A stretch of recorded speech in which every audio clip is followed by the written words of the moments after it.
In 1971, President Nixon took the dollar off the gold standard, basically took the world off the gold standard, and money was no longer money. So people are no longer saving money. So just to reiterate again, this is $300, what an ounce of gold was worth in the year 2000. So Kim, lift that. Okay. All right, and so this here is 1 ounce of gold in the year 2010, and it's now $1,100. Ugh, and this is why people are working so hard. I can do it, I can do it. Careful. Yes, I can do it. Barely.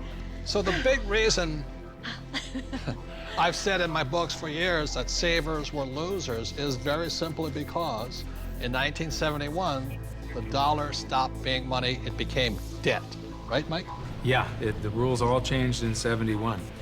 Before then, somebody, when they became working age, they could expect to put away 10% a year, and by the time they got into their 60s, they could retire on their savings account and expect to live off that interest.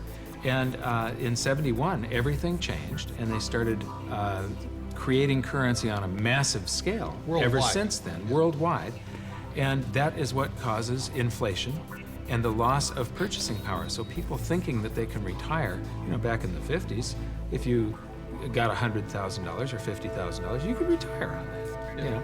So for my mom and dad, you know, the World War II generation, the industrial age generation, it was very smart to save money. For our generation, the baby boom generation and on, saving money could be the most stupid thing you can do because the system is stealing your wealth through the very thing you work for, called money, which is not money anymore. Right. Real money is actually gold and silver. Money has to maintain its value over long periods of time. Currency doesn't have to. And this is historically, has always been, for thousands of years, this has been money. 5,000 years, this has been the predominant currency. It became money when somebody minted it into coins in Lydia in about 680 BC.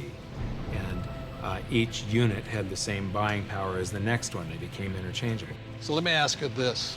This printing of money out of just paper, this has been tried before, hasn't it?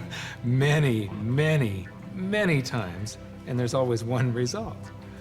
You get far, far higher prices of everything, but especially real money. When they start creating a whole lot of currency, eventually, gold and silver lie in wait.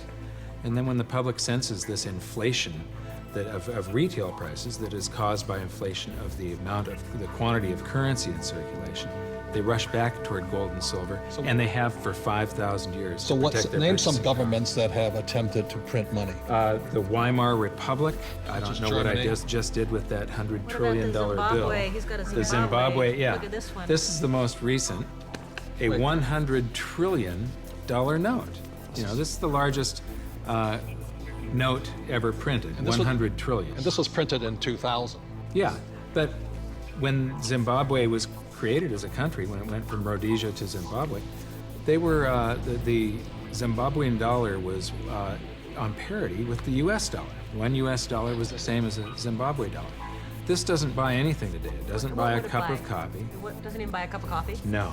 In fact, they have ruined it by putting ink on it. You can't write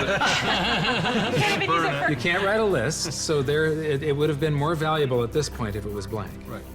See, the Greeks did the same thing when they started clipping coins. They just take the silver off of it. The Romans tried it, the English tried it, the Germans tried it, the Chinese tried it, and now the US is trying it. Yep. And so that's why saving money is probably the biggest mistake you could make right now, because today money is no longer money. It's now debt. I can vouch for that because my leg is now numb. So all currencies throughout the world are in trouble, the same way this Zimbabwe dollar is in trouble. And that's the problem with saving money. After 1971, it was no longer money. More than 70% of all the currency on the planet is US dollars. If the US dollar goes, the world goes with it. I'm preparing by getting fully diversified. I buy both gold and silver.